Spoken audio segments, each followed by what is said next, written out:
Ashford, Vermont. Spring 1902. A photograph was taken here that should never have existed, an image so disturbing that newspapers struggled to print it, and doctors kept it in their archives as a cautionary example of how far human cruelty can go when hidden behind closed doors. The picture showed a woman lying in a narrow bed, her body so thin her bones seemed to argue with her skin. Her hair had matted into ropes, the window beside her was nailed shut, and the walls around her were yellowed by decades without sunlight. She had been there trapped for more than 20 years, and the most terrifying part? This wasn't discovered in a dungeon or a prison. It was found in the attic of one of Ashford's most respected families, right in the heart of a quiet New England town, a place where neighbors nodded politely on Sunday mornings, where children played along the cobblestone streets, where everyone believed reputation meant safety. That photograph broke the illusion. It forced the world to see what Ashford had refused to ask. And even now, more than a century later, people who come across it often ask the same question. How could this happen? Before we begin, I want to ask you directly, if you saw this picture without context, what would you think? Would you dismiss it as some grotesque fiction? Or would you believe it could happen in a town like yours? Tell me in the comments what your first reaction would be. And if you want more of these true stories that confront the darkest corners of history, make sure to subscribe so you won't miss the next one. Because today, we're not just talking about a photograph. We're talking about a secret that survived in silence for 25 years, hidden in plain sight, while an entire community looked the other way. And it all began in the Whitmore house, with a locked attic door and a family name that carried too much weight to be questioned. At the dawn of the 20th century, America was racing forward.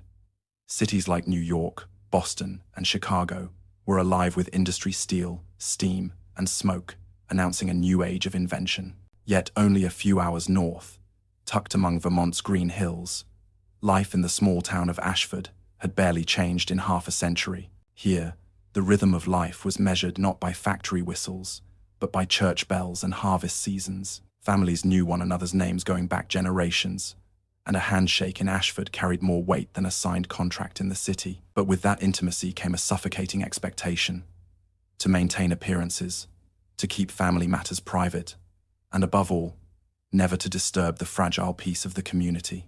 Ashford's streets told the story plainly. At the center stood a white-painted congregational church, its spire visible from every corner of town. Across from it, the general store sold penny candy and thick bolts of calico, with a bulletin board announcing everything from quilting circles to town meetings. The tavern served cider under the pretense of temperance, behind lace curtains in tall Victorian houses. Secrets were carefully arranged like heirlooms in a cabinet, never spoken of, but impossible to ignore. It was a place where women were praised for their obedience and men for their steadiness.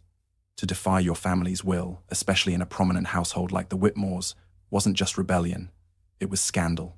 And scandal was worse than sin, because sin could be confessed, while scandal was remembered. By 1902, the nation beyond Ashford was embracing modern ideals, higher education for women, debates on suffrage, medical advances that promised longer lives. But Ashford remained tethered to its past, ruled less by laws than by the invisible grip of reputation. Neighbors gossiped, but they also protected one another, preferring silence over confrontation. To ask too many questions was to risk being branded troublesome, and in a town where everyone depended on everyone else, no one wanted that brand. This culture of silence created a paradox. Ashford prided itself on moral order, yet it was this very order that allowed something unspeakable to fester. Behind the grand iron gate of the Whitmore estate, no visitor lingered, no maid whispered, and no neighbor pressed too hard. The family name was enough to halt curiosity at the threshold. That was the soil in which the attic secret grew, fertilized not only by one woman's cruelty, but by a community's unwillingness to see what was in front of them. And as the century turned, Ashford appeared prosperous and content, while in truth, it was already sheltering a nightmare that would one day be exposed in the flash of a camera. The Whitmore family was the kind of household Ashford both admired and feared. Their estate stood on a rise at the north end of Main Street, its tall windows looking down at the town like a silent overseer. For half a century, the Whitmores had owned the mills that pressed lumber from Vermont's forests into the beams that built barns and churches across the county. To most, They were pillars of prosperity without their fortune. Many Ashford families would have struggled to put bread on the table. At the head of the family was Agatha Whitmore, a widow whose husband had died of pneumonia years earlier. She wore her grief like a badge, but in truth, she never needed a man's presence to command a room. Agatha's voice carried through the pews of the Congregational Church like scripture. Her judgments, whispered in the ears of select neighbors, could ruin a reputation before breakfast. She dressed in black, not for mourning, but for authority. When she walked Ashford's main street, children stepped aside, and merchants hurried to straighten their displays. Her eldest son, Nathaniel, mirrored her composure. He had been raised to believe obedience was the highest form of duty. Quiet and deliberate, he handled the family's accounts, attended church meetings, and cultivated the image of a man who never strayed from his mother's shadow. If townsfolk pitied him, they did so in silence, for Nathaniel seemed content to remain exactly what Agatha required, an extension of her will. But it was Clara Whitmore, the daughter, who carried the family's fragile brilliance. Clara was the spark the townspeople remembered, a girl with auburn hair, quick laughter, and a mind too restless for the confines of Ashford society. She read novels when other girls were taught embroidery. She hummed tunes at the piano that weren't hymns, and most dangerously, she fell in love with someone her mother did not approve of, a young lawyer of modest means, whose name has long been lost in Ashford's retellings, because Agatha made certain it would be forgotten. To Agatha, Clara's choices threatened more than propriety. They threatened the foundation on which her control rested, the Whitmore name, for in Ashford, reputation was currency, and the Whitmores had more of it than anyone else. Agatha guarded it fiercely, even ruthlessly, convinced that the family's legacy outweighed any individual's desires. The estate itself reflected this philosophy. Its halls gleamed with polished wood and imported rugs, but its windows were dressed in heavy curtains that shut out more than sunlight. Visitors were welcomed into parlors, decorated with oil portraits and bookcases, yet few were invited deeper into the house. Behind its walls, decisions were made that the town would never see. The Whitmores lived both among the people of Ashford and above them, untouchable, unquestioned, and unchallenged. And in that separation, in that unquestioned authority, the seeds of silence were sown.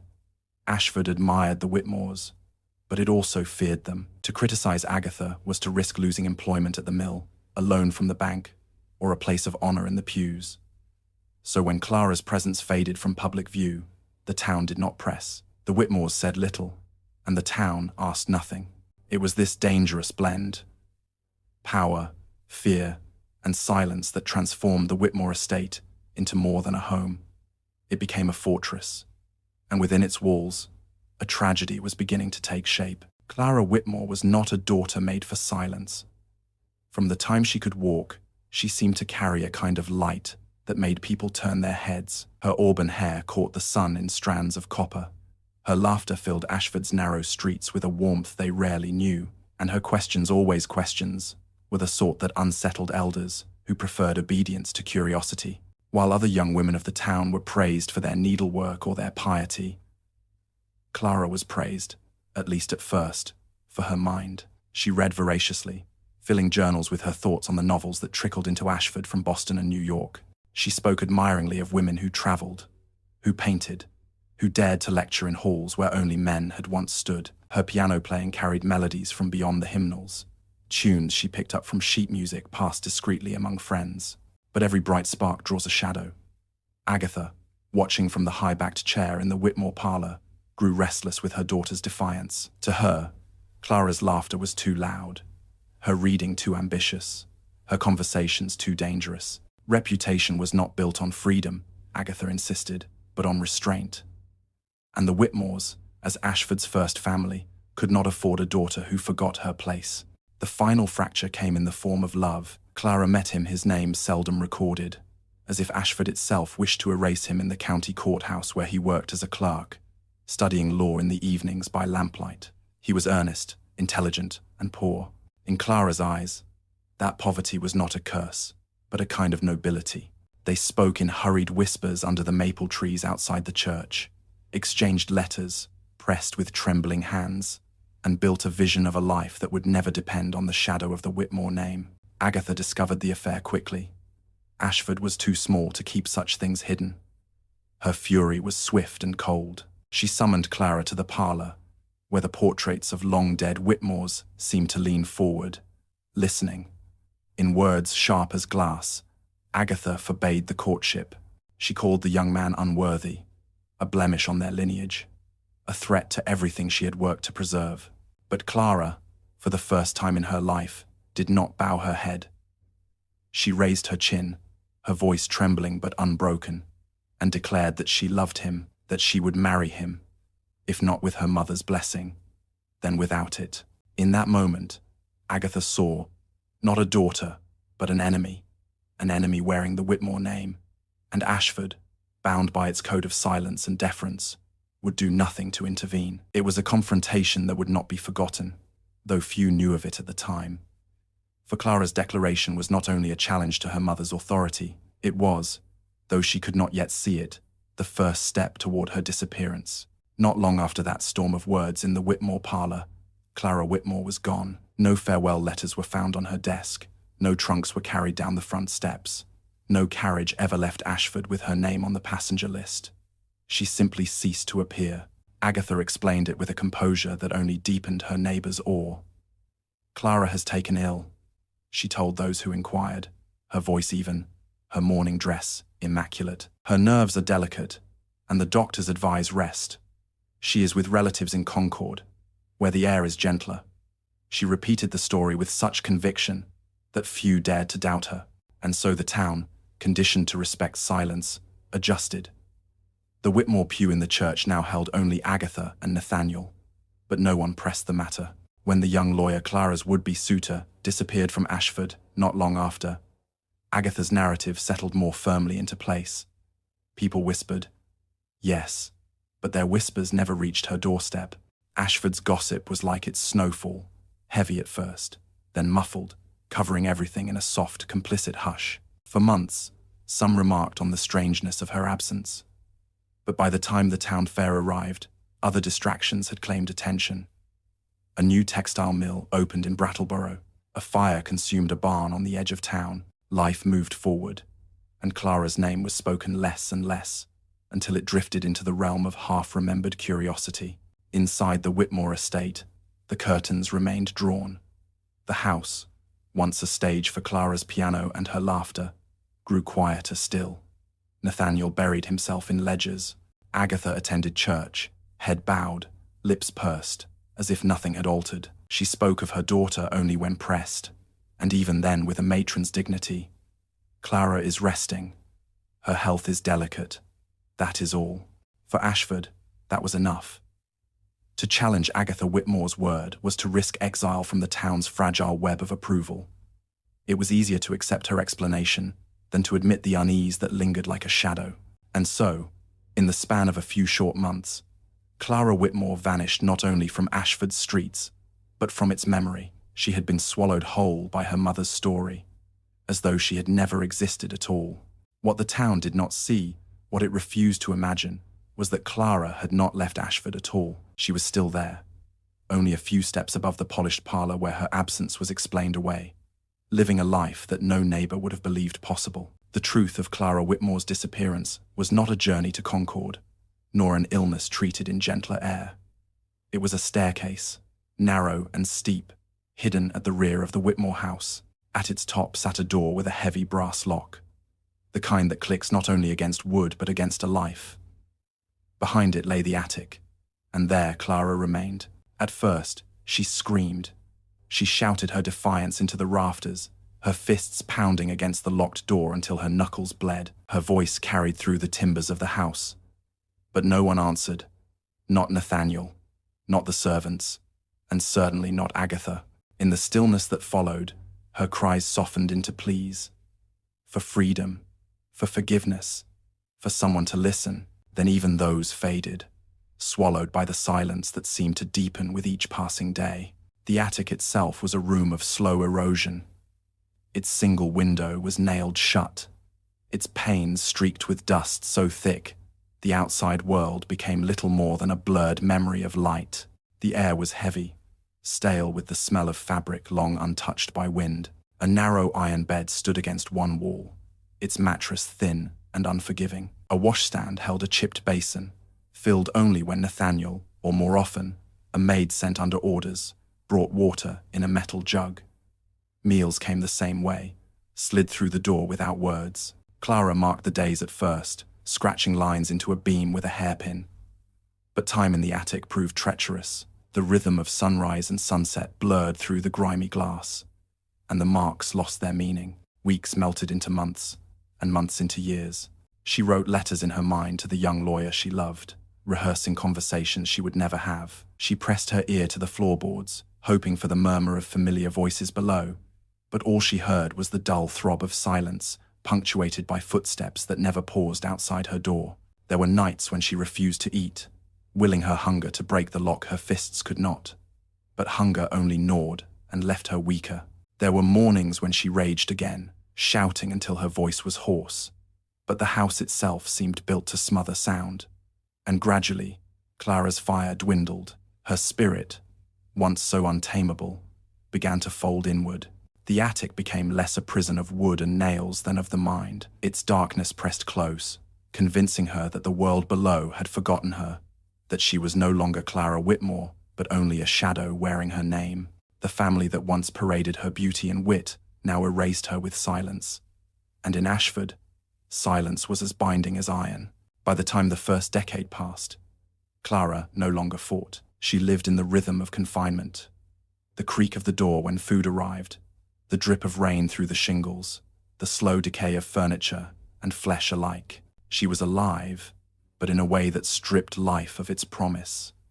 She existed only within the attic, as much a part of it as the beams that caged her. To the world outside, Clara Whitmore had ceased to exist. But in that locked attic, she remained an unquiet secret, hidden in plain sight, waiting for a moment when silence could no longer protect the house that built her prison. Ashford was not blind. It is tempting, years later, to imagine the town entirely ignorant of what happened in the Whitmore estate, to believe that Clara vanished neatly, her absence explained away by a few carefully chosen words from Agatha.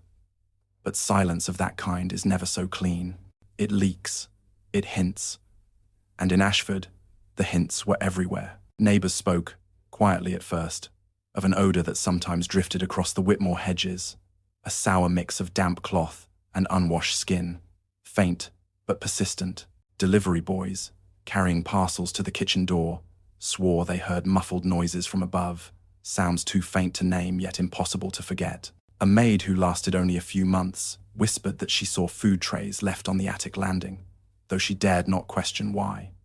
She quit, citing nerves, and the Whitmores quickly found someone less curious.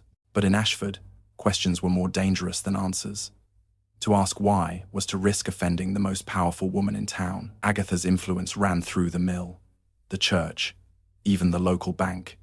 And so, suspicion folded itself into gossip, gossip into nervous laughter, and laughter into silence.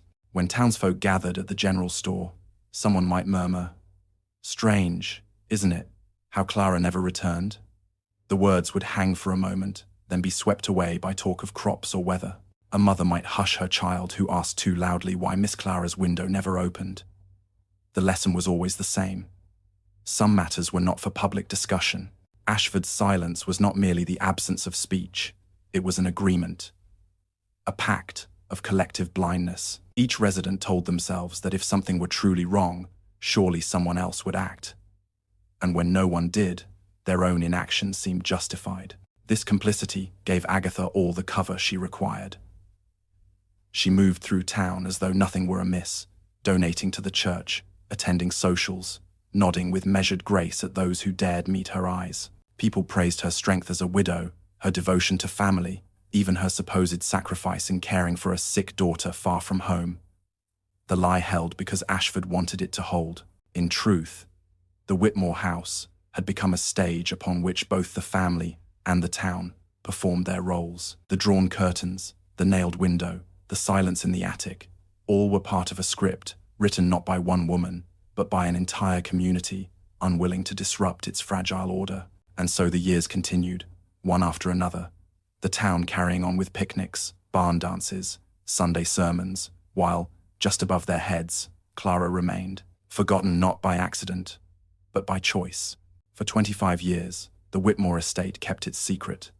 25 years of Sunday bells, of seasons turning the leaves from green to gold, of neighbors rehearsing silence until silence became habit. It might have continued forever, had it not been for a single sheet of paper slipped into an envelope, addressed in a hand no one recognized, and delivered to the state prosecutor's office in Montpelier.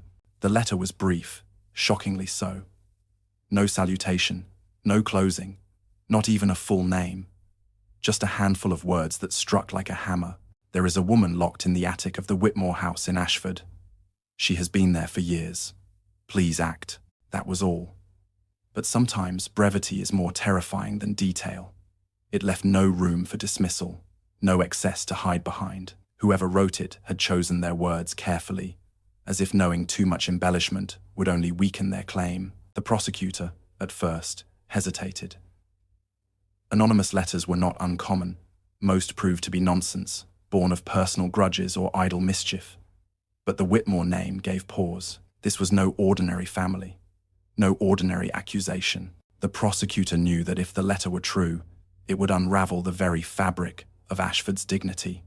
And if it were false, the mere suspicion could still do irreparable damage. Within weeks, the letter reached the local sheriff's desk. He frowned over it, reading the words aloud twice, his voice low, as though the walls themselves might gossip. Ashford had known many scandals, petty thefts, feuds over farmland, even the occasional drunken brawl, but nothing like this. Nothing that suggested a crime committed not in shadowed alleys, but in the heart of its most respected household. Still, procedure demanded inquiry. A warrant was quietly drafted, signed with a reluctant hand. The sheriff selected deputies he trusted, men with no ties to the Whitmores, and instructed them to prepare for a discreet inspection. He spoke the words with a strange formality, as though naming the crime too loudly might summon it closer.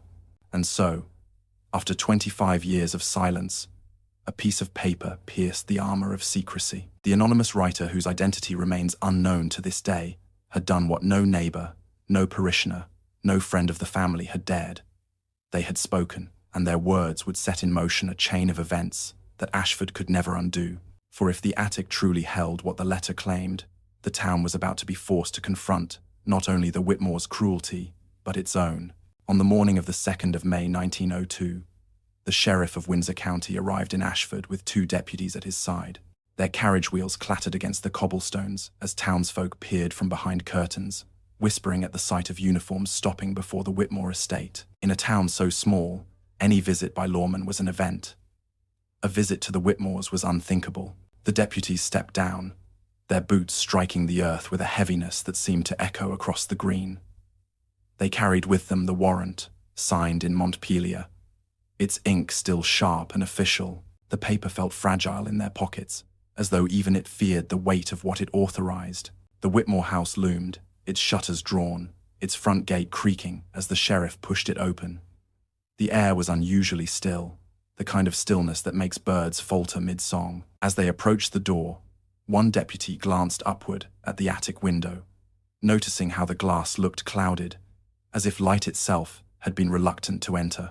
When the sheriff knocked, the sound was swallowed by the house. No answer came. He knocked again, harder this time.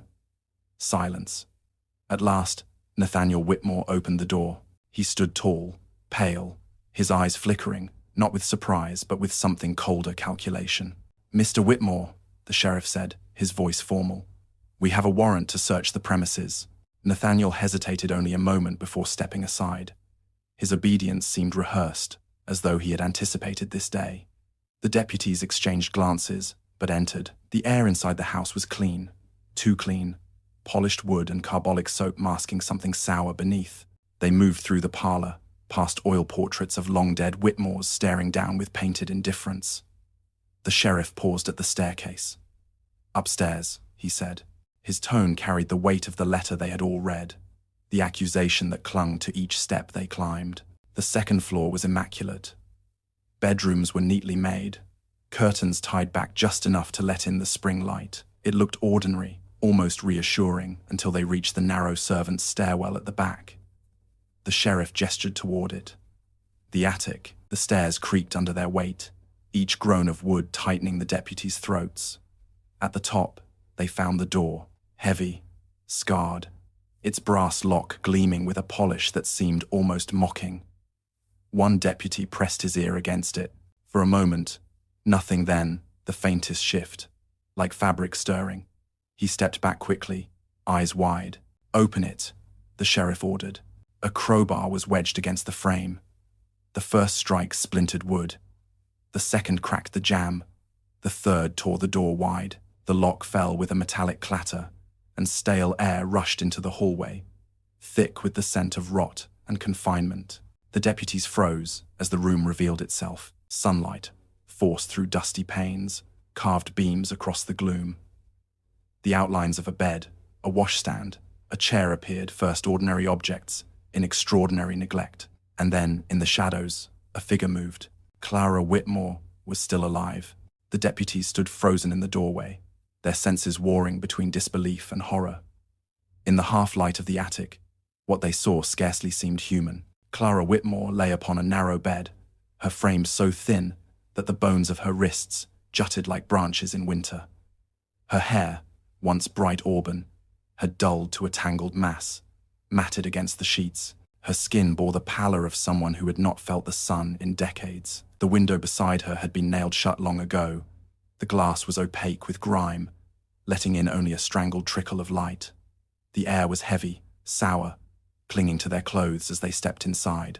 The room itself looked as though time had stopped, furniture warped, linens yellowed, a basin rusted in its chipped stand. Everything carried the same smell of neglect, but Clara moved. Slowly, as if surprised that her body still remembered how. She turned her head toward the intruders, eyes wide and dazed, pupils struggling against the brightness that entered with them. For an instant, she seemed to shrink back into the shadows, unsure if these men were real or another dream conjured in her solitude. One deputy lowered his voice.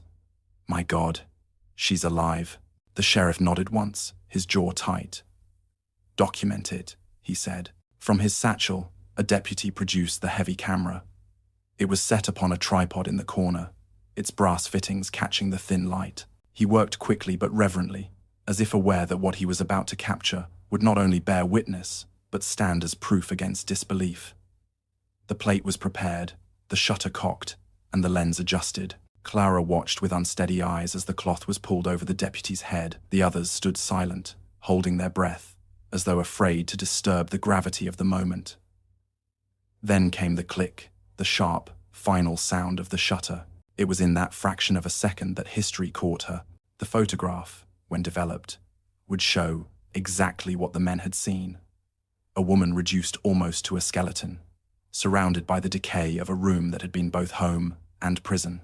Her gaze, unfocused yet pleading, struck deeper than any words. This was not an image that could be softened by euphemism. It was a fact pressed into glass and silver, undeniable, unmerciful. The deputies packed the camera with care, as though handling something fragile and dangerous. They helped Clara from the bed, wrapping her in a blanket. Her legs, weakened by years without use, could not bear her. She collapsed once, then again, until finally she was carried down the stairs. As they descended, the house that had hidden her for so long seemed to creak in protest, as if reluctant to let go of its secret. Outside, the town gathered, their whispers swelling into a roar as the truth walked past them. And though most would never see the photograph itself, its existence spread faster than any rumor. In the weeks that followed, its image would appear in newspapers, in court records, in medical journals. Those who saw it often said the same thing. It was not merely disturbing, it was unforgettable. The photograph had given Clara back her voice, but it also gave Ashford no place to hide. Clara Whitmore was taken not to a prison cell, nor to a convent, but to the county infirmary. The building smelled of iodine and coal smoke, its halls echoing with the clatter of boots and the hushed tones of nurses. For the first time in a quarter century, Clara lay in a bed that was not her prison. But in that new bed, surrounded by white sheets and sterile light, her condition was revealed in full. The doctors who examined her recorded their findings with clinical precision, their pens scratched across paper, transmuting human suffering into measurements and observations. Weight, under 70 pounds. muscle mass, severely atrophied, teeth, decayed, skin, marked by sores consistent with prolonged immobility. They noted that her hair was tangled into mats, her nails broken and thickened, her body twisted by years of confinement to a narrow space. She spoke little at first. When she did, her voice was hoarse, strained, as if each word had to push its way through rusted gates. She whispered fragments, memories of the outside world, dreams blurred with reality. The name of the man she once loved spoken like a prayer she barely remembered. One physician recorded her mutterings under the heading, mental disorientation. Another wrote simply, subject shows signs of prolonged psychological trauma. In truth, Clara's mind had been shaped as much by silence as her body had by hunger. The doctors recognized symptoms that later generations would call by clinical names: anxiety, hallucination, dissociation. But in 1902, they wrote in plainer terms, she behaves as one who has been removed from society for a very long period. For the physicians, it was a case unlike any they had seen. They argued whether her survival was a miracle of constitution or a testament to just enough sustenance provided to keep her alive. They debated whether she could recover her strength or whether her body had been too far undone. The medical reports traveled quickly, copied and shared with institutions in Boston and New York. To some, Clara became a subject for study, an extreme example of deprivation. To others, she was proof of the terrible resilience of the human body and spirit. But in every case, her humanity was filtered through charts and diagrams, stripped of the life she had once known. Ashford's townsfolk, when they read the reports in the newspaper, felt a chill. It was one thing to hear rumor of confinement. It was another to see the stark numbers. Weight, temperature, pulse. The precision of medicine left no space for denial. For Clara, however, these examinations meant little. She lay in her new bed, staring at the ceiling, the white plaster too bright, too open after so many years of dim rafters. Nurses fed her broth, one spoonful at a time, as though coaxing a child. Sometimes she swallowed, sometimes she turned her head away. She was alive, but her life had been broken into pieces, and no doctor could stitch them whole again. The medical records would later be cited in journals as one of the most disturbing case studies of confinement in modern history. But in the moment, they were simply evidence of what had been stolen from her and of what silence had allowed to endure. By the summer of 1902, the courthouse in Windsor County became the stage upon which the Whitmore secret was laid bare.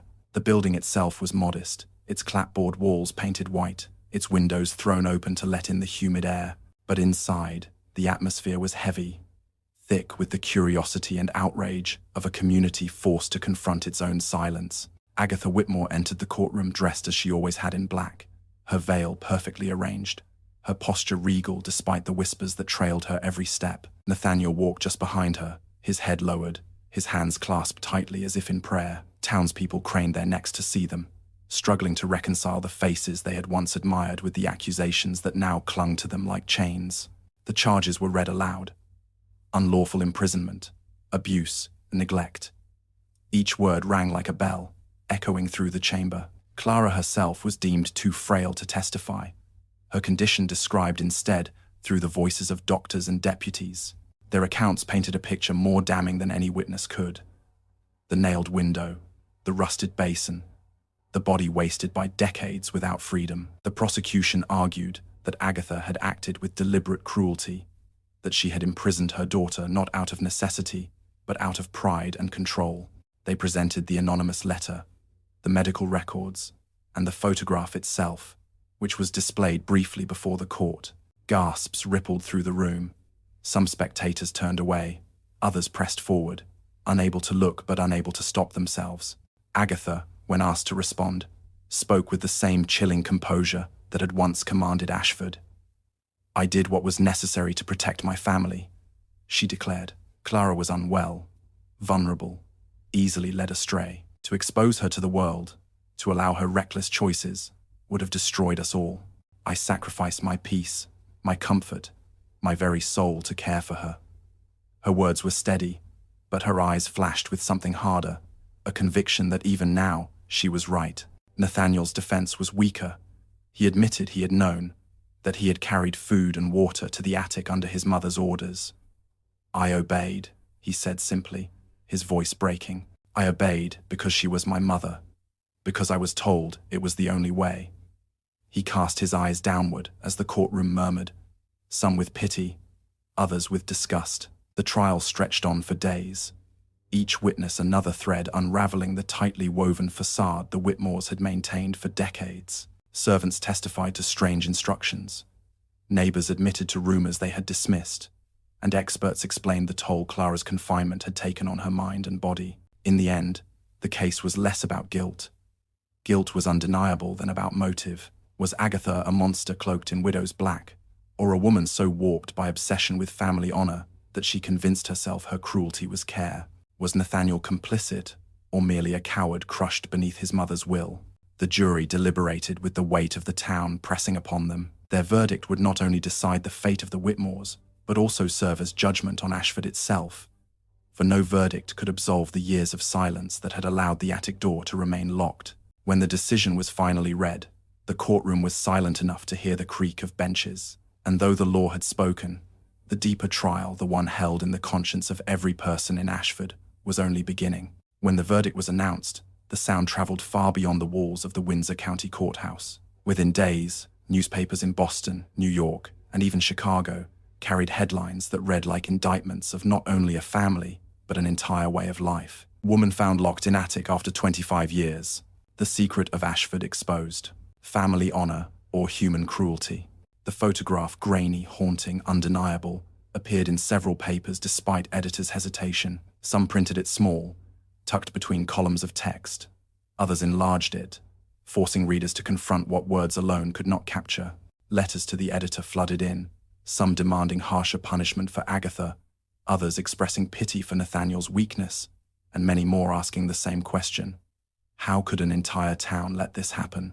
Ashford itself reeled under the weight of exposure. The townspeople, once proud of their quiet respectability, now found themselves branded accomplices by silence. In the tavern, men defended themselves with bitterness. "We didn't know," they insisted. "We couldn't have known."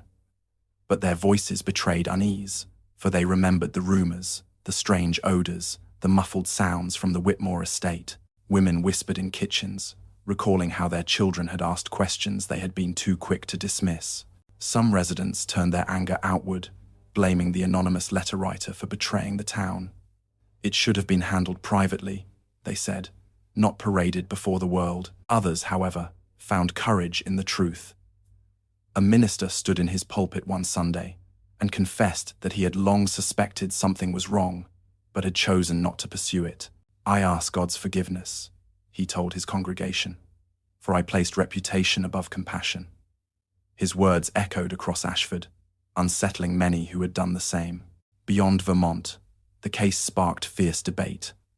Social reformers seized on it as evidence of the dangers of unchecked authority within families. They spoke of the need for stronger protections for women, for the mentally ill, for anyone vulnerable to the tyranny of kin. Doctors argued in journals about Clara's survival, calling it proof both of the resilience of the human body and the cruelty it could endure. For Clara herself, these debates were distant thunder. She remained in the infirmary, her days marked by careful feedings and long silences. But for Ashford, there was no escape. The name Whitmore, once a symbol of pride, had become a stain, and though the trials ended, the judgment of the wider world had only begun.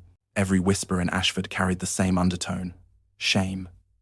The townspeople searched for words to explain themselves, but no explanation felt sufficient. Their silence had not just protected the Whitmores, it had imprisoned Clara alongside her. Long after the courthouse emptied and the headlines faded, the photograph remained. It survived folded in newspaper clippings, catalogued in medical archives, and stored in the files of state prosecutors. Wherever it appeared, it carried with it the undeniable proof of what silence had allowed. Doctors used it in lectures, holding it up before students as a cautionary example. "Here," they would say, "is what confinement does to the human body." Medical journals reprinted it alongside charts of weight loss, descriptions of muscular atrophy, and observations of psychological trauma. For the medical community, Clara Whitmore was not only a patient, but a case study. Her suffering converted into data that could not be ignored. Historians, too, found the photograph impossible to set aside. In a century marked by progress, electricity spreading, suffrage movements gaining strength, cities expanding, this single image revealed how the shadows of older, crueler values could still linger. It showed that beneath the polished veneer of a respectable family and a God-fearing town lay the possibility of neglect so extreme that it defied comprehension. Over the decades, the photograph took on a life of its own. It circulated quietly, copied from archive to archive, whispered about in classrooms and parlors. Some saw it as a relic of the past, others as a mirror for the present. It became one of those rare images that seemed to step outside of its moment, speaking not only of what happened in Ashford, but of what human beings are capable of when fear and pride override compassion. The townspeople of Ashford tried to bury the memory. Generations passed, the Whitmore estate sold off, the family name slipping into dust. Yet the photograph endured, resurfacing whenever historians or journalists revisited the early 20th century's darker corners. Each time it reappeared, Ashford was summoned again, not as a quaint New England town, but as the stage of an unspeakable crime. Even today, more than a century later, those who stumble upon the image often describe the same sensation: disbelief. Some refuse to accept that it is real, insisting it must be staged. But those who trace the records find the truth waiting in the archives, as stark as the day the shutter closed. The legacy of the photograph is not just its preservation, it is its permanence. It forces us to look, even when we wish to look away. It denies us the comfort of ignorance, reminding us that history is not only progress but also warning. And in its silent, grainy lines, Clara Whitmore's voice still speaks, not in words, but in presence. She cannot be erased. Not again. When the doors of the Whitmore attic were forced open in 1902, it was more than a family secret that came to light. It was a revelation about power, pride, and silence, about what can happen when reputation matters more than compassion, when obedience outweighs conscience, when entire communities agree, wordlessly, to look away. Clara's story is not only the tragedy of one woman's lost years, it is also the tragedy of Ashford's silence. For every time a neighbor smelled the sour air and said nothing, every time a parishioner noticed the empty pew and asked no further, every time a maid carried a tray and swallowed her questions, each of these moments stitched another thread into the shroud that hid her away. The Whitmores may have built the prison, but Ashford helped keep it locked, and that is why the photograph still unsettles us more than a century later. It does not merely show a woman confined, it shows us what human beings are capable of ignoring. It asks us to see not only the victim, but the world that allowed her suffering to stretch across decades. Today, Clara Whitmore's name echoes faintly in medical journals and history texts, while her photograph lingers in archives and on library shelves. Yet her legacy is larger than paper or ink. It is a warning carried across generations. Cruelty does not always announce itself in the open. Sometimes it hides behind polished doors, lace curtains, and polite smiles. Sometimes it thrives on silence. So, the question is no longer just what happened in Ashford. The question is, would we notice if it happened again? Would we speak if we suspected? Or would we, like those neighbors a century ago, find comfort in silence? That question is yours now. I invite you to think on it, to comment with your thoughts, and to carry Clara's story forward not as a curiosity from the past, but as a reminder of the responsibility we share in the present. Because some doors, once opened, must never be closed again.